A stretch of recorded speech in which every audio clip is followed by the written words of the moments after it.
அஸ்ஸலாமு அலைக்கும் வரஹ்மத்துல்லாஹி வபரகாத்துஹு. தன்மானம், அதாவது சுயமரியாதையை பற்றி தான் நம்ம தெரிஞ்சுக்க போகிறோம்.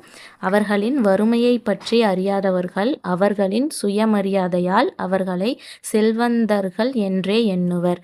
இதனுடைய விளக்கம் என்னது அப்படின்னா, ஒருவன் தன் மீது வைத்திருக்கும் நம்பிக்கை மற்றும் மதிப்பு, அதுதான் சுயமரியாதை. ஒரு மனிதன் நம்மளை எப்படி மதிப்பிடுறான் அப்படின்னா, நம்மளுடைய சுயமரியாதை வச்சு தான் மதிப்பிடுறான். அதனால தான் ஒவ்வொரு மனிதருமே சுயமரியாதையை விரும்புகிறாங்க. சுயமரியாதையோடு இருக்கிறவங்களுடைய பார்வையில் துணிச்சல் இருக்கும், வார்த்தையில் உறுதி இருக்கும், உண்மை இருக்கும். அப்புறம் எல்லா விஷயங்களிலையுமே ஆரோக்கியத்தோடும் மகிழ்ச்சியோடுமே செயல்படுவாங்க. சுயமரியாதையை பேணக்கூடியவர்கள் எவ்வளவுதான் சிரமப்பட்டாலும் அவங்களுடைய சிரமத்தை வெளியே காமிச்சிக்க மாட்டாங்க. யாருக்கிட்டையுமே உதவின்னு போய் கேட்க மாட்டாங்க. அப்படியே யாராவது அவங்களுடைய சிரமத்தை தெரிஞ்சுக்கிட்டு உதவி ஏதாவது செய்யணுமா அப்படின்னு கேட்டால் கூட, இன்ஷா அல்லாஹ் இப்போ வேணால் அப்புறம் பார்த்துக்கலாம், இல்லைன்னா நானே கேட்குறேன் அப்படின்னு எதையாவது சொல்லி சமாளிச்சிருவாங்க.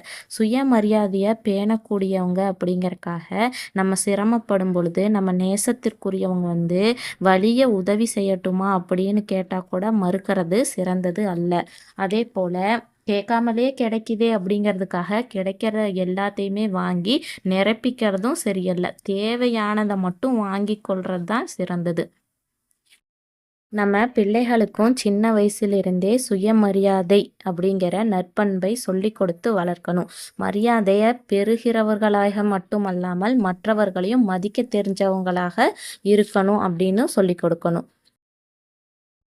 மானத்தோடு வாழ்வது தான் மானிட வாழ்க்கை. சுயமரியாதை என்பது ஒரு அற்புதமான உணர்வு, அது எல்லோருக்குள்ளேயும் இருக்குது. எனவே அல்லாஹ் தாலா நம்மளை எப்போவுமே சுயமரியாதையை பேணி வாழும் பண்பாளர்களாய் வாழச் செய்வானாக. ஆமீன் ஆமீன் யா ரப்பல் ஆலமீன். இதுபோல் பயனுள்ள செய்திகளை தொடர்ந்து நம்ம தெரிஞ்சுக்கலாம். அஸ்ஸலாமு அலைக்கும் வரஹ்மத்துல்லாஹி வபரகாத்துஹு.